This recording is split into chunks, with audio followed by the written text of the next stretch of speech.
Hello there. My name is Dr. Smiley. Needless to say, I am not your usual doctor. Unlike the doctors in the present-day hospitals who try their best to cheat death, I, on the other hand, welcome death and help my patients to embrace it. Why, just the other day I found a young lady on the street. She looked like she was slowly dying of anorexia. So I gave her a small smile, kissed her hand, and promised to help her. She was charmed and followed me as I led her to my office. A small building on the outskirts of town. You've probably seen it before. The one with the shutters that are just hanging by a strip of wood or metal. The white paint slowly chipping off of the wall. The one with the plastic and cardboard covering the windows. The one you always assumed was empty. I call this building my home and my clinic. I help all of my patients here.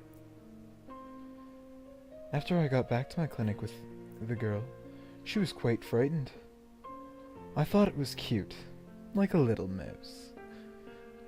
I just gave her my usual sweet smile and tugged her hand softly, easily pulling her along, into my small living room. I let go of her hand and locked the door behind us. She began to panic as she noticed the blood stains on my old couch. "Oh, don't worry. That is just where I perform an emergency surgery," I said, trying to hold back a small chuckle of excitement. I took her into my operation room and told her to lay on my small operation table. She laid down, still looking scared and unsure. She looked around the room at all of the bottles of pills and jars of liquids that lined the walls, and took notice of one of my specimens. What is that?" she screeched as she pointed at one of the jars. I looked at the small jar, undetoured from my work. "Why, that, my dear, is a specimen from my last patient. She had a disease that caused her blood cells to die, and soon her entire body began to shut down. She gasped and sat up. She tried to make a run for it, but fortunately for her, I had just finished filling my syringe with the bluish liquid that I used on all of my patients. I swung around, grabbing her wrist and yanking her back, stabbing the needle into her neck and injecting the liquid. "Shh! Don't be afraid. I am here to help you," I whispered into her ear, smiling wide enough to show all of my sharpened teeth. She opened her mouth as if to scream, but could only manage to let out small gasps of air. Then she fell into a deep sleep.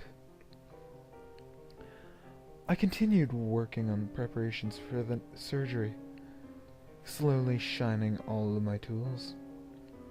I laid everything up on a platform next to her bed, where she sat propped up with pillows and bound with handcuffs. A soft whimper drew my attention, and I laughed. "Welcome back, sleepyhead," I said, placing the final tool on the table. She opened her eyes and started thrashing against her chains. I only tisked. Does she not realize I'm trying to help her? I picked up my scalpel and started working on her. First I cut her open, poking around in her insides as she bled and thrashed. I usually try and keep them alive while I examine them. It's funner that way, seeing the organs try to keep working even when they're exposed to the world. After I cut open her stomach and kidney, I finally grew bored. I cut off a small piece of her womb and dropped it into a jar. A new specimen for my collection, I thought out loud, smiling widely. She was twitching now, blood dripping from her mouth, and eyes rolled into the back of her head. I giggled. I always found their last moments amusing. With that thought, I plunged my scalpel into her still-beating heart. Blood oozed from the wound, and the girl went limp. I smiled wide, licking my lips. Another successful surgery.